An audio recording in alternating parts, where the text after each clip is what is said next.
Hello friends, welcome to my channel. आप सभी का स्वागत है फिर से हमारे अपने यूट्यूब चैनल जॉइन स्टडी पर। तो चलिए क्लास स्टार्ट करते हैं। आज का टॉपिक है हमारा द्रव तथा द्रव्य।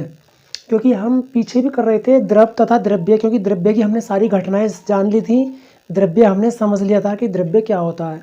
तो आज का टॉपिक लेकर आया हूँ मैं, जो आरआरसी ग्रुप डी का है, आरआरसी रेलवे ग्रुप डी का एग्ज़ाम अब आगे होंगे, तो उसी में से हम साइंस कर रहे हैं उसी के अनुसार, क्योंकि उसमें 25 मार्क्स की साइंस आती है और साइंस का बहुत ही महत्वपूर्ण योगदान है उसमें। तो महत्वपूर्ण योगदान है साइंस का, उसी में हम क्या यहाँ से रसायन विज्ञान कर रहे हैं। रसायन विज्ञान का नेक्स्ट टॉपिक है, क्योंकि हम द्रव्य कर रहे थे। तो चलिए बने रहिए हमारे साथ, वीडियो को अंत तक देखिए, तभी आपको लगेगा बेस्ट तरीके से कैसे है, क्योंकि हम कर रहे हैं ट्रिकली और एकदम फास्ट, इजी और फास्ट होगा। बहुत ही इजी होगा, बहुत ही फास्ट होगा, और याद करने की ज़रूरत नहीं होगी, सिर्फ समझना है आपको। क्योंकि सिर्फ समझना है और याद कुछ नहीं करना है, याद करने की ज़रूरत नहीं है। एक बार देखने के बाद सब कुछ बच जाएगा।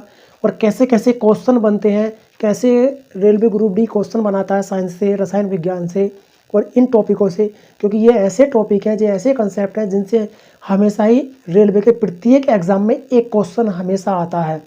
तो वही टॉपिक हमने लिया है। इसी प्रकार से आगे भी नेक्स्ट टॉपिक बनते रहेंगे। तो देखिए, चलते हैं, बने रहिए हमारे साथ, वीडियो को अंत तक देखिएगा, तभी पता लगेगा कि कंटेंट कैसा है। क्योंकि हमने द्रव्य की सारी घटनाएं जान ली थी कि द्रव्य किसे कहते हैं, द्रव्य क्या होता है। हमने द्रव्य को समझा था अच्छे से, क्योंकि द्रव्य और द्रव में हमने दोनों में कंडीशन देख ली थी दोनों की, कि द्रव्य और द्रव में क्या अंतर होता है। क्यों? क्योंकि द्रव ही क्या है, द्रव्य है। वो सारी बातें हमने जानी थी। इसमें से थोड़ा बता दूं मैं क्या क्या जान लिया था हमने, क्योंकि हमने द्रव्य की अवस्थाएं जानी थी, ठोस, द्रव और गैस। इन तीनों अवस्थाओं के बारे में अच्छी से जानकारी कर ली है, सब कुछ बता दिया है। आज उससे आगे करेंगे, क्योंकि यहाँ मैंने एक और टॉपिक बताया था, चौथा नाम और था, क्या था, प्लाज्मा। तो थोड़ी सी प्लाज्मा के बारे में बात करते हैं और फिर देखते हैं। ये जो चार्ट बना हुआ है, सब कुछ इसी चार्ट पे पूरा टॉपिक फिनिश हो जाएगा। बस बेसिक से करेंगे, धीरे धीरे करेंगे, अच्छे से करेंगे, एक बार करेंगे बस। और एक बार करने की ज़रूरत है, उसके बाद फिर याद करने की भी ज़रूरत नहीं पड़ेगी। इसीलिए मैंने ये सारा चार्ट बना रखा है, क्योंकि सब कुछ इसी में है, एकदम फिक्स है। तो देखिए, थोड़ा पहले प्लाज्मा के बारे में बता देता हूँ कि प्लाज्मा किसे कहते हैं, प्लाज्मा क्या है। प्लाज्मा द्रव्य की एक चौथी अवस्था है, जो प्लाज्मा द्रव्य की चौथी अवस्था है।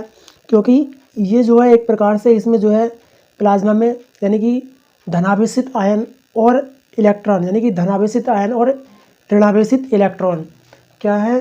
क्योंकि प्लाज्मा में जो है, प्लाज्मा की कंडीशन बता रहा हूँ मैं, कि धनावेशित आयन और ऋणावेशित इलेक्ट्रॉन, धनावेशित आयन और ऋणावेशित इलेक्ट्रॉनों की जो संख्या होती है वो दोनों ही क्या होती हैं, बराबर होती हैं। तो ऐसी कंडीशन में जो तत्व बनता है, जो पदार्थ बनता है, उसे हम क्या कहते हैं, प्लाज्मा कहते हैं। वो क्या है, वो क्या होता है, प्लाज्मा होता है। और एक कंडीशन, प्लाज्मा की कंडीशन और क्या है, प्लाज्मा और कैसे हम बेहतर तरीके से जान सकते हैं कि प्लाज्मा कैसे है। क्योंकि इसमें जो है, इसमें गैसें जो है, क्या कहते हैं, इसमें गैसें विद्युत एवं चुंबकीय क्षेत्र से अधिक प्रभावित होती हैं। प्लाज्मा में जो है, जो गैसें प्रभावित होती हैं, वो विद्युत एवं चुंबकीय क्षेत्र की तुलना में उससे अधिक प्रभावित होती हैं प्लाज्मा में। तो ये ऐसी कंडीशन है प्लाज्मा। तो ये प्लाज्मा की कंडीशन थी, क्योंकि इससे क्वेश्चन नहीं आता है, बहुत कम आता है, फिर भी हमने जान लिया। इसी के साथ पाँचवीं अवस्था और थी एक, ये चौथी अवस्था थी, एक पाँचवीं अवस्था हमने और वैज्ञानिकों ने, रसायन विज्ञान के वैज्ञानिकों ने पाँचवीं अवस्था और प्राप्त कर रखी थी, एक बीईसी, जिसको मान्यता भी प्राप्त थी। तो इसके बारे में थोड़ा सा बता दूं कि बीईसी जो था हमारा, के देखिए बीईसी इधर लिख लेते हैं, बीईसी की जो खोज की थी वो सत्येंद्र नाथ बोस ने की थी। सत्येंद्र नाथ बोस ने 1920 में इसकी खोज की थी। किसने की थी? सत्येंद्र नाथ बोस ने इसकी खोज 1920 ईस्वी में की थी, मतलब 1920 ईस्वी में की थी। क्यों? क्योंकि इसमें जो है, इसका कैसे पता लगा? क्योंकि ये एक ऐसा तत्व था, ये एक ऐसा पदार्थ था जिसमें किसी भी प्रकार की गैस को, यानी कि किसी भी गैसों को परम शून्य ताप से भी निम्नतर, यानी कि 0 केल्विन से लेकर, कहाँ से? 0 केल्विन से लेकर -273 डिग्री सी तक, -200 डिग्री, यानी 0 केल्विन से लेकर -273 डिग्री सेंटीग्रेड तक, सेल्सियस तक उसे शीतलक करने पर उसमें जो उपस्थित ऊर्जा होती है वो मुक्त हो जाती है। क्या हो जाती है? ऊर्जा मुक्त हो जाती है। एक प्रकार से उसमें जो उपस्थित तत्वों में ऊर्जा होती है वो मुक्त हो जाती है, समाप्त हो जाती है, और वो लास्ट में अपने आप में एक परमाणु के रूप में बच जाता है। सिर्फ एक निरपेक्ष परमाणु बचता है। कब? उस घटना को उसे हम क्या कहते हैं? BEC। यदि BEC की मैं बात करूं कि BEC की क्या चीज़ है, ये एक प्रकार से BEC द्रव्य का ही एक पदार्थ है, क्योंकि द्रव्य की ही एक अवस्था है BEC। उसी के अनुसार क्या था, उसने 1920 में सत्येंद्रनाथ ने इसकी खोज की थी। तो यहाँ से क्वेश्चन नहीं पूछा जाता है, फिर भी हमने जान लिया है इसको। देखिए अब नेक्स्ट क्या है, तो ये थी हमारी द्रव्य की अवस्थाएं। द्रव्य की 5 अवस्थाएं होती हैं, मुख्य रूप से 3 या 4 पाई जाती हैं। ठोस, द्रव, गैस। ठोस, द्रव, गैस। चौथी अवस्था प्लाज्मा होती है। 5वीं अवस्था जो है वो क्या है? BEC है, जिसकी खोज 1920 में सत्येंद्रनाथ बोस ने की थी। किसने की थी? सत्येंद्रनाथ बोस ने की थी। तो देखिए नेक्स्ट आगे क्या आया कि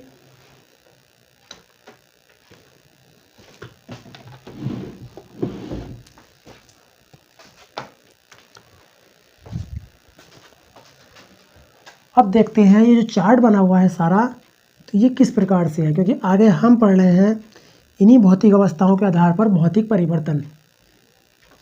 क्या पढ़ रहे हैं हम? पढ़ेंगे भौतिक परिवर्तन।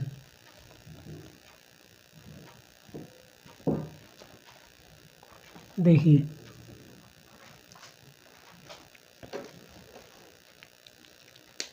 हमें पढ़ना है ये जो चार्ट बना हुआ है, द्रव्य की भौतिक अवस्थाओं में परिवर्तन। तो द्रव्य की भौतिक अवस्थाएं कौन कौन सी थी, ये हमने जान लिया कि ठोस, द्रव, गैस, और चौथी कौन सी थी? प्लाज्मा। यही मुख्य रूप से हैं, ठोस, द्रव, गैस और प्लाज्मा। ये 4 अवस्था हैं। चारों अवस्थाओं को जान लिया है, कौन सी किस प्रकार से होती है, क्या कंडीशन होती है इनकी, किन रूपों में कैसे तरीके से क्या परिवर्तन होता है इनमें, बहुत सारी बातें हमने जानी थी। लेकिन अब एक चार्ट के माध्यम से डायरेक्टली इसको समझ लेते हैं कि ये क्या है, क्योंकि ये द्रव्य की ही अवस्था है। मैं बात करूँ सबसे पहले कि ठोस की, कि ठोस के अनुसार क्या है? कोई भी ठोस है, कि किसी भी प्रकार का ठोस है, लोहा है, मिट्टी है, लकड़ी है, मृदा मतलब पत्थर है, कोई भी ठोस है, यदि उसका रूप परिवर्तन हमें करना होता है तो या तो उसको पिघलाया जाता है या तोड़ा जाता है। यानी कि सबसे पहले उसको क्या है? उसको गलाया जाएगा, गलाने के बाद ही उसका अनेक प्रकार के उसके रूप परिवर्तन कर लिए जाएंगे ठोस से ही। तो सबसे पहली जो चीज़ है कि हमें जो प्राप्त हुई है, या प्रकृति में अगर बात करेंगे ठोस की, तो या तो हमें सबसे पहले ठोस ही प्राप्त हुआ है या फिर द्रव्य, केवल द्रव्य, क्योंकि द्रव्य अनेक कंडीशनों में हमें प्राप्त हुआ है। द्रव्य हमें ठोस के रूप में भी मिला है, द्रव्य हमें द्रव के रूप में भी मिला है, द्रव्य हमें गैस के रूप में भी मिला है, द्रव्य प्लाज्मा के रूप में भी मिला है। क्योंकि ये अपने आप में एक प्रकार से शुद्ध रूप में नहीं है, क्योंकि इनमें है मिश्रण। इनमें क्या है? मिश्रण है, और यही मिश्रण को हमें अलग अलग कर देना है, जिसके अकॉर्डिंग हमें क्या है? क्वेश्चन पूछे जाते हैं। तो अगर ठोस है तो एक प्रकार से ये मिश्रण है। ये ठोस कैसे है? जैसे मैं क्या कहूँ ठोस को, ये ठोस एक प्रकार से, जैसे लावा प्राप्त हुआ हमें, पृथ्वी से लावा निकला। जब लावा निकलता है तो वो क्या होता है? मिश्रण होता है। यानी कि ज्वालामुखी विस्फोट में जो लावा निकलता है वो बहुत तत्वों का मिश्रण होता है। ये लावा सूखने के बाद क्या बन जाता है? ठोस पदार्थ, एक चट्टान बन जाती है। क्या बन जाती है? ये चट्टान बन जाती है। जब ये चट्टान बन गई तो इसका मतलब ये क्या बन गया? ठोस बन गया। ये क्या बन गया? एक प्रकार से ठोस पदार्थ बन गया। और पदार्थ किसका था? द्रव्य का ही था। लेकिन इसमें क्या है? मिश्रण तो है। इसमें क्या है भाई? इसमें तो मिश्रण है, तो इसलिए ये शुद्ध नहीं है। ठोस है लेकिन कोई एक तत्व, कोई एक पदार्थ नहीं है। ये क्या है? मिश्रण है। तो ये किसकी अवस्था थी? द्रव्य की थी। ऐसे ही द्रव है। द्रव क्या था? ये लावा जो निकला है पृथ्वी से, जो हमें ज्वालामुखी में प्राप्त होता है लावा, वो एक प्रकार से द्रव कह सकते हैं उसको। घुला हुआ पदार्थ, तरल पदार्थ, जितने भी मिश्रण होते हैं, जैसे हमें क्या है? खनिज पदार्थ निकलते हैं, खनिज पदार्थ होते हैं, मिश्रण के रूप में प्राप्त होते हैं। यानी कि खनिज तेल है, क्या है? खनिज तेल है, तो ये खनिज तेल भी क्या है, लावा ही तो है, और क्या है, द्रव्य का एक पदार्थ, द्रव्य का ही एक तत्व है, द्रव्य का ही एक घटना है, जिसको क्या कहेंगे हम, द्रव कहेंगे। उसी प्रकार से क्या है, गैस भी है, कि गैस क्या, तो गैस भी तो हमें मिश्रण के रूप में ही प्राप्त हुई थी। गैस भी अगर है तो मिश्रण के रूप में ही, वो कैसे, कि जब हमें पृथ्वी से ये लावा चट्टान, लावा प्राप्त हुआ, पृथ्वी से जो मिश्रण ज्वालामुखी के रूप में बाहर निकला, तो उसमें गैसों का भी मिश्रण था, उसमें गैसों का भी मिश्रण था। तो जैसे ही वो उसमें जो गैस निकलती हैं तो सभी मिक्स गैसें होती हैं, फिर उसमें हम अनेक प्रकार से भौतिक परिवर्तन, रासायनिक अभिक्रियाएं करके उसमें क्या है, गैसों का आयनीकरण कर लेते हैं, गैसों को अलग अलग विघटित कर लेते हैं, उन्हें संघनित करके, उद्वातन करके, अनेक क्रियाएं करके उसमें क्या है, अलग अलग कर लेते हैं। लेकिन क्या थी, द्रव्य की अवस्था है। वैसी चौथी अवस्था क्या थी, प्लाज्मा थी। तो अब हमें जानना है कंडीशन कि सवाल कैसे कैसे कहाँ कहाँ से पूछे जाते हैं।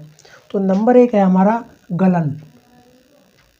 गलन किसे कहते हैं, गलन को अगर हम जाने तो ये क्या है, यानी कि ये डायरेक्टली ठोस से किस में प्राप्त बदल जाता है, द्रव में बदल जाता है। ये क्या होता है, ठोस से द्रव में बदल जाता है।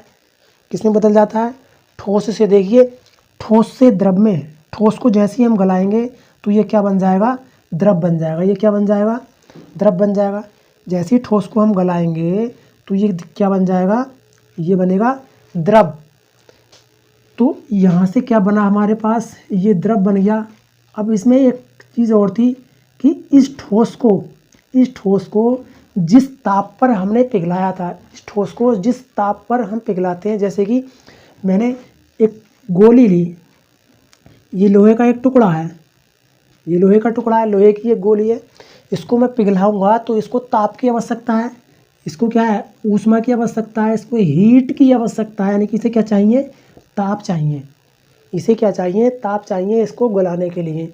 तो इसको गलाने के लिए जितने ताप की हमें आवश्यकता होती है, इसको गलाने के लिए, किसी ठोस को गलाने के लिए जितने ताप की, जितनी ऊष्मा की हमें आवश्यकता होती है, उसमें प्राप्त ऊष्मा को, उसमें प्राप्त ताप को ही हम क्या कहते हैं, उसका गलनांक कहते हैं। गलनांक मतलब ठोस की वह अवस्था जिसे गलाने की स्थिति तक उसमें उपस्थित जो ताप होता है, उसको हम क्या कहते हैं, गलनांक कहते हैं। क्या है, धीरे धीरे जब हम ताप बढ़ाते हैं, एक कंडीशन ऐसी बन जाती है कि वो गलने की स्थिति में जब बन जाता है, तो जिस ताप पर वो गलने की स्थिति में बना, उसको हम क्या कहते हैं, गलनांक कहते हैं। क्या कहते हैं उसको, गलनांक कहते हैं। उसके बाद जब ये पदार्थ, ठोस पदार्थ जब गल जाएगा, तो जब गलेगा तो गलने के बाद उसमें द्रव बन जाएगा। जैसे ही द्रव बनेगा तो उससे ऊष्मा भी निकलेगी भाई, वो ऊष्मा निकलेगी, यानी कि द्रव बनेगा। तो इसका मतलब द्रव के बाद कोई द्रव है उसको फिर से पिघलाया जाए, उस द्रव को फिर से ताप दिया जाए, बराबर ताप देते चले जाएं।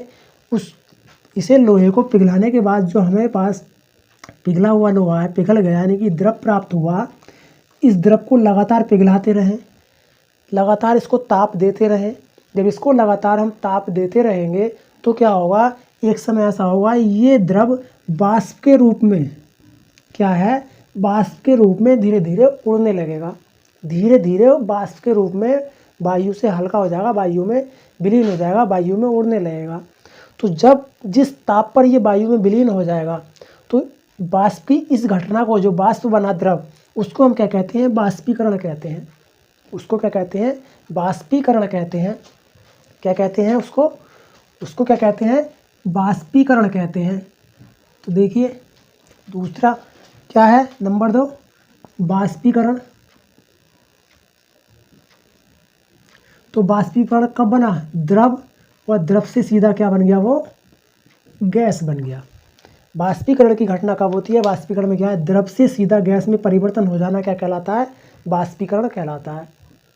किसी द्रव को जितने ताप पर गर्म करते हैं, यानी कि ऐसी गैस बनने की स्थिति तक जब हम उसको ताप को गर्म करते रहते हैं, तो इसमें जितने ताप की आवश्यकता होती है, क्या, जितने ताप की आवश्यकता होती है, उसको हम क्या कहते हैं, क्वथनांक कहते हैं। उसे उसका, उस द्रव का क्वथनांक कहते हैं।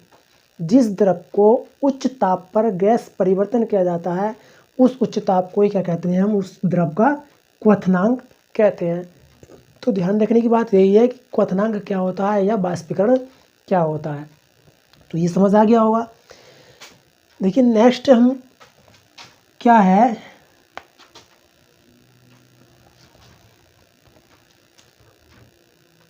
देखिए तीसरा, इसके बाद जैसे ही बाष्प बनी, बाष्प बन के जैसे ही इसकी बाष्प बनी है, इस द्रव की गैस बन गई, यानी कि द्रव की गैस बन गई, बाष्पीकरण हो गया, बाष्प बन के उड़ गया, गैस बन गया। तो बाष्पीकरण होने के बाद क्या है, वो अपने आयनों में टूट गया, वो अपने कणों में अलग अलग टूट गया। जैसे वायु में छोटे छोटे कण दिखाई देते हैं, वो अलग घूमते रहते हैं, अपने आप में स्वतंत्र हो जाता है।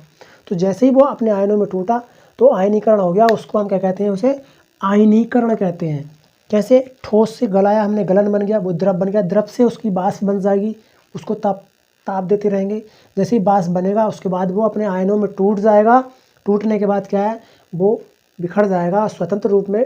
कण उसमें जो उपस्थित तत्व थे वो स्वतंत्र रूप से अणु इधर उधर गति करते रहेंगे, उसको हम क्या कहते हैं, आयनीकरण कहते हैं। कोई ठोस अपने आयनों में विघटित होना क्या कहलाता है, आयनीकरण कहलाता है।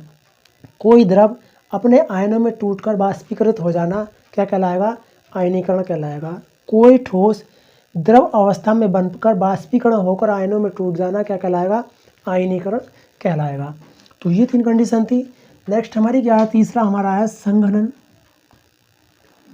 बात आती है संघनन किसे कहते हैं। देखिए संघनन किसे कहते हैं, तो 2 कंडीशन बात समझ आई। गलन क्या है, बाष्पीकरण क्या है, हम समझ गए कि ठोस को गलाना ही क्या कहलाता है, गलन कहलाता है। ठोस से द्रव परिवर्तन ही गलन कहलाता है। गलन यानी कि द्रव से बाष्प बन जाना बाष्पीकरण कहलाता है। आगे क्या है, संघनन है। तो संघनन क्या है, गैस से क्या बन जाना, द्रव बन जाना। क्या बन जाना, गैस से द्रव बन जाना। गैस को जिस ताप पर हम गर्म कर गैस में परिवर्तन करेंगे, क्रिया करेंगे, तो वो जो जब द्रव बन जाती है वो क्या कहलाती है, वो क्रिया क्या कहलाती है, संघनन कहलाती है। वो क्रिया क्या कहलाती है, हमारी संघनन की क्रिया कहलाती है। जैसे कि वायु में उपस्थित जो कण होते हैं, जैसे कि वायु में उपस्थित जो बाष्प होती है, जल की बूंदें होती हैं, बाष्प जल की बूंदों के रूप में एकत्रित हो जाना, वो क्रिया क्या है, संघनन की क्रिया कहलाती है। जैसे कोहरे में जल की बूंदें सी गिरती हैं, कोहरा होता है ठंड के दिनों में, तो उससे बाष्प की बूंदें से यानी कि जल की बूंदों के रूप में गिरने लगता है, तो वो क्रिया संघनन की क्रिया कहलाती है। क्या कहलाती है, संघनन की क्रिया। क्योंकि उसमें गैस थी और वो गैस डायरेक्टली द्रव के रूप में, बूंदों के रूप में क्या है, हमारे पास के ऊपर गिरने लगती है। वो क्रिया क्या कहलाती है, संघनन की क्रिया कहलाती है, क्योंकि वो बूंदों के रूप में गिरी थी, गैस से द्रव बनी है। नेक्स्ट हमारी चौथी क्या है, हिमीकरण। क्या है, हिमीकरण। तो हिमीकरण क्या होता है ये भी समझ लिए। हिमीकरण का मतलब है जमना। क्या होता है, हिमीकरण का मतलब होता है जमना। तो जमना तो कंडीशन इसकी क्या हो सकती है, जैसे कि डायरेक्टली क्या है, द्रव से क्या बन जाएगा, ठोस, द्रव से ठोस बन जाएगा, या गैस से डायरेक्टली ठोस बन जाएगा। क्या बन जाएगा, गैस से डायरेक्टली ठोस भी बन जाएगा, और गैस से वो द्रव से भी क्या बनेगा, ठोस बनेगा। तो यहाँ 2 कंडीशन थी, तो इसको गैस से ठोस और द्रव से ठोस।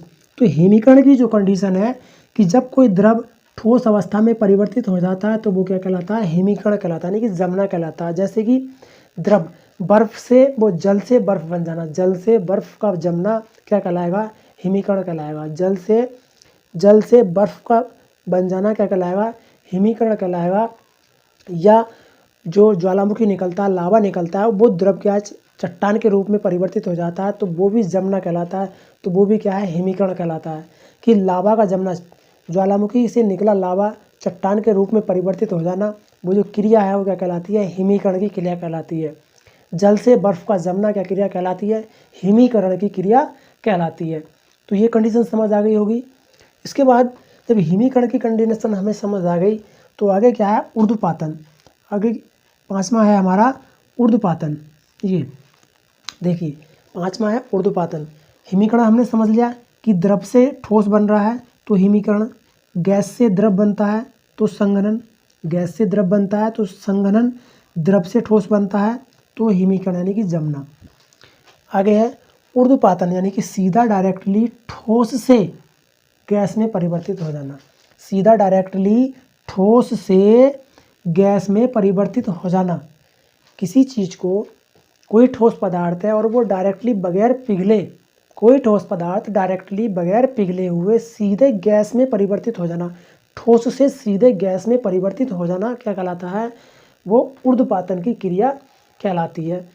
लेकिन वो कंडीशनें कौन सी हैं जिससे ऊर्ध्वपातन होता है? जिन पदार्थों में क्या ऊर्ध्वपातन हो जाता है डायरेक्टली, यहाँ से जो है ठोस द्रव नहीं बनता, डायरेक्टली गैस में परिवर्तित हो जाता है।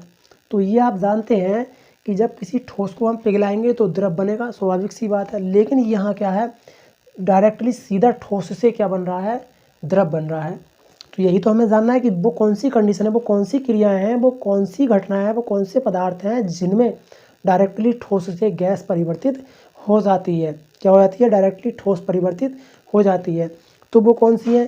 जैसे कि क्या कहते हैं, एक तो CO2 है, डायरेक्टली गैस है हमारे पास, से CO2 डायरेक्टली क्या है, ये डायरेक्टली क्या बन जाती है? गैस में परिवर्तित हो जाती है। जैसे कि हमारे पास CO2 कार्बन डाइऑक्साइड है, यानी कि शुष्क बर्फ, इसको क्या कहेंगे हम? शुष्क बर्फ। तो शुष्क यानी कि सूखा बर्फ जो है, शुष्क जो बर्फ है, यानी कि बर्फ के जो क्रिस्टल हैं, उनको हम खुले में छोड़ दें तो वो द्रव बने बगैर ही क्या है? वायु में विलीन हो जाते हैं, यानी कि गैस में परिवर्तित हो जाते हैं। तो वो क्या होता है? शुष्क बर्फ होती है, जिसे एक CO2 यानी कार्बन डाइऑक्साइड कह सकते हैं। इसे हम शुष्क बर्फ भी कहते हैं, जो ठोस से ऊर्ध्वपातन होकर सीधे क्या है? गैस में परिवर्तित हो जाती है। किस में हो जाती है? डायरेक्टली गैस में परिवर्तित हो जाती है। तो ये कंडीशन समझ आ गई होगी। इसके साथ साथ एग्जाम्पल और है, डायरेक्टली क्या है? कपूर का जलना। क्या है? कपूर का जलना। ये एग्जाम्पल भी बहुत पूछा जाता है एग्जामों में कि कपूर का जलना।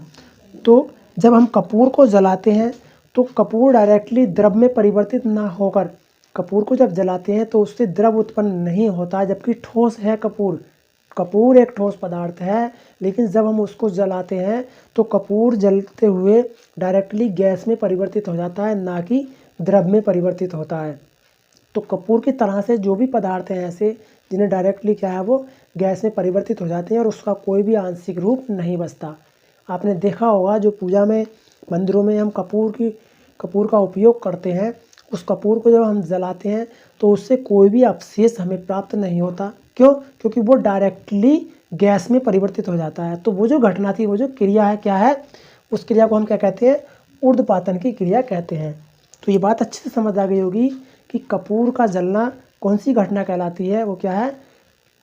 कपूर का जलना कौन सी घटना कहलाती है? वो ऊर्ध्वपातन की क्रिया कहलाती है। ऐसे ही कपूर के साथ साथ और भी कुछ घटनाएं आती हैं, जैसे क्या है? आयोडीन है, नेफ्थलीन है। क्या है? आयोडीन और है नेफ्थलीन। आयोडीन है, यहाँ लिख देता हूँ, नेफ्थलीन।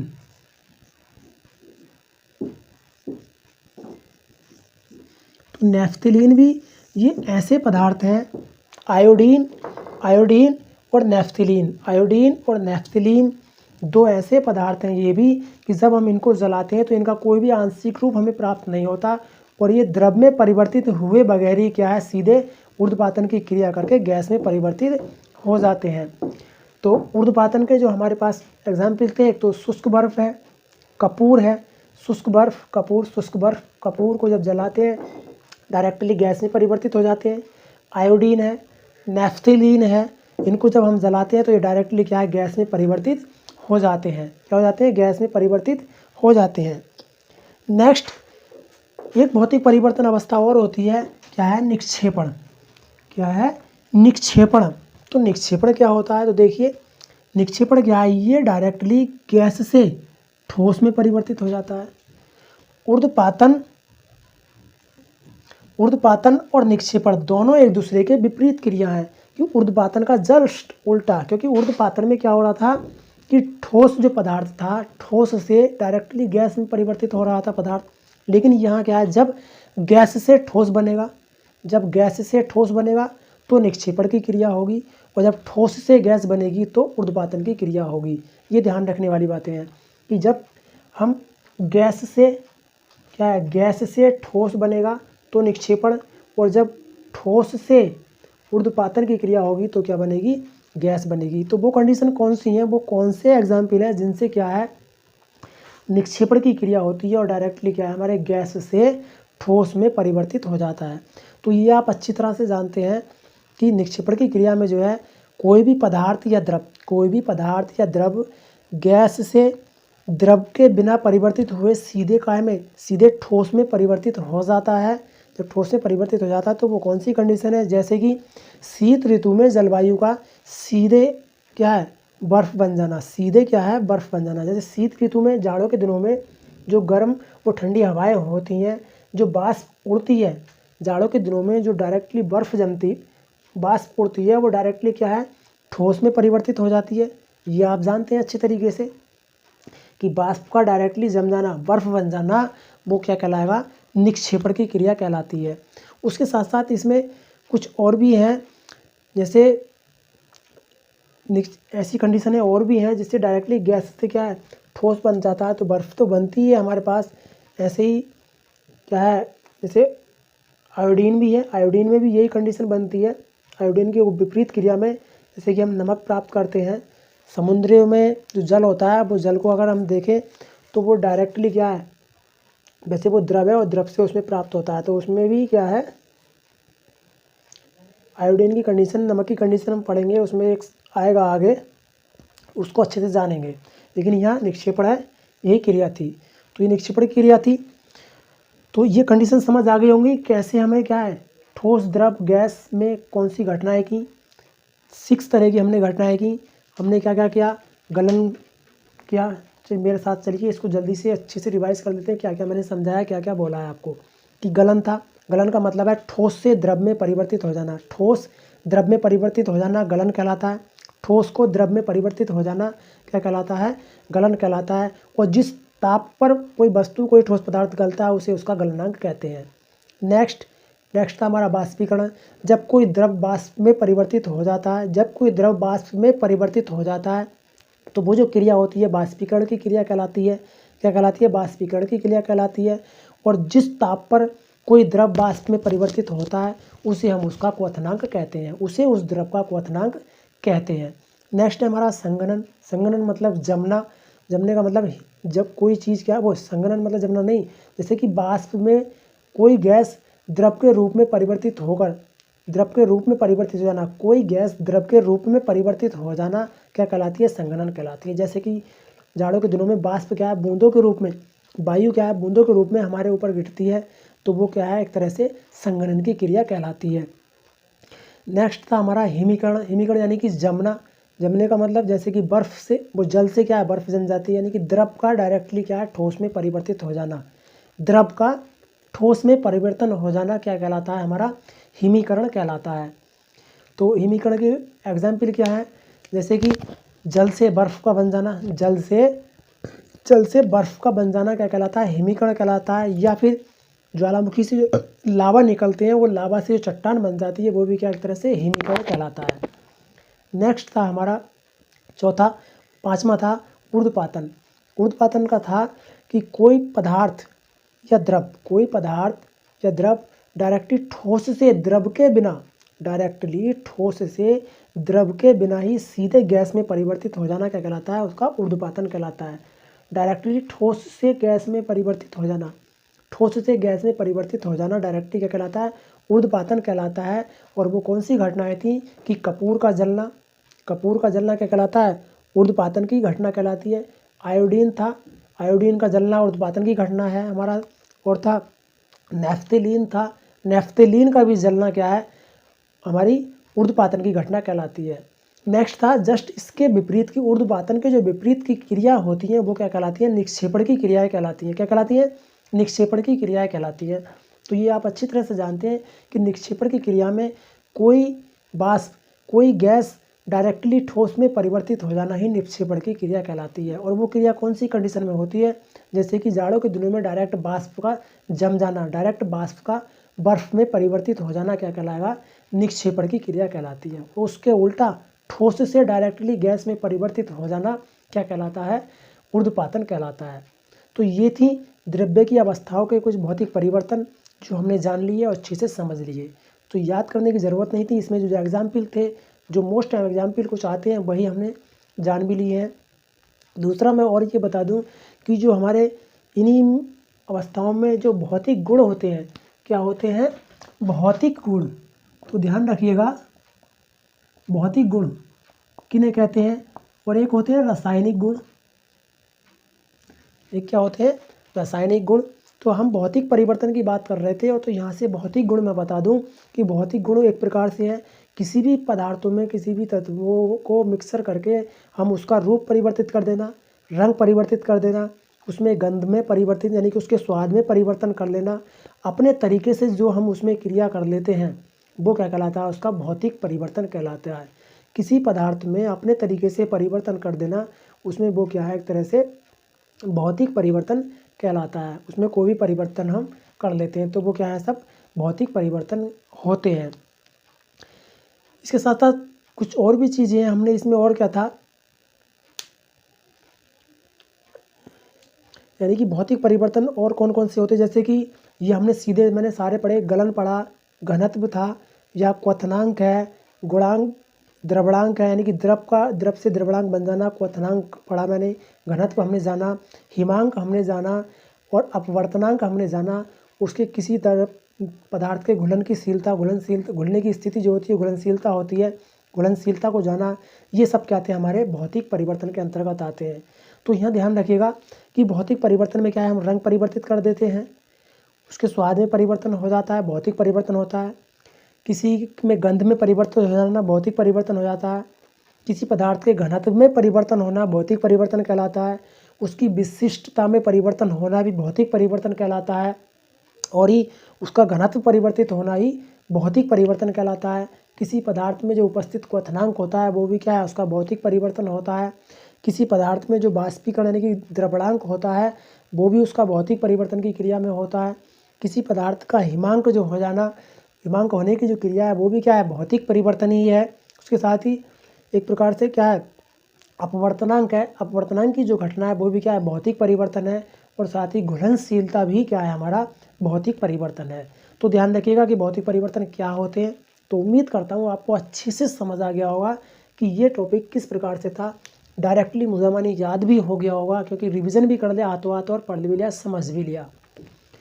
यहाँ और भी कुछ हमें लिखने की जानने की ज़रूरत नहीं थी, तो आपने चार्ट बना लिया होगा और अच्छे से समझ लिया होगा।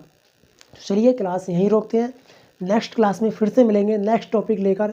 इसी टॉपिक को आगे बढ़ाएंगे, आगे इसे पढ़ेंगे हम रासायनिक क्रियाएं, रासायनिक परिवर्तन।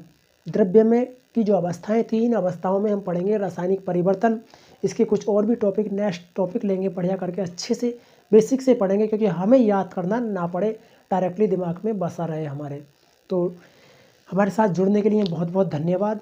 इसी प्रकार से बने रहिए हमारे साथ, प्रत्येक वीडियो को अंत तक देखिए। और यदि हाँ आपने अभी तक सब्सक्राइब नहीं किया है तो जल्दी से सब्सक्राइब कर लीजिए और ऑल नोटिफिकेशन में रखिए, ताकि प्रत्येक वीडियो का नोटिफिकेशन सबसे पहले आप तक पहुँचे। तो बहुत धन्यवाद है आप सभी का। और हाँ, यदि आपने अभी तक अपने दोस्तों को शेयर नहीं किया है, तो कंटेंट आपको बेस्ट लगा हो तो प्लीज़ शेयर कीजिए अपने दोस्तों को। और हाँ, हमें कमेंट करना ना भूलें, क्योंकि कमेंट ज़रूर कीजिए, जिससे आप हमें कमेंट करेंगे थोड़ा मोटिवेशन मिलेगा हमें। और हम कोशिश करेंगे, मैं कोशिश करूँगा कि आपको बेहतर से बेहतर कराने की कोशिश करूँ और ईज़िली कराने की कोशिश करूँ, ताकि आपको कोई भी दिक्कत ना हो। तो चलिए क्लास यहीं रोकते हैं। बहुत बहुत थैंक्स। जय हिंद।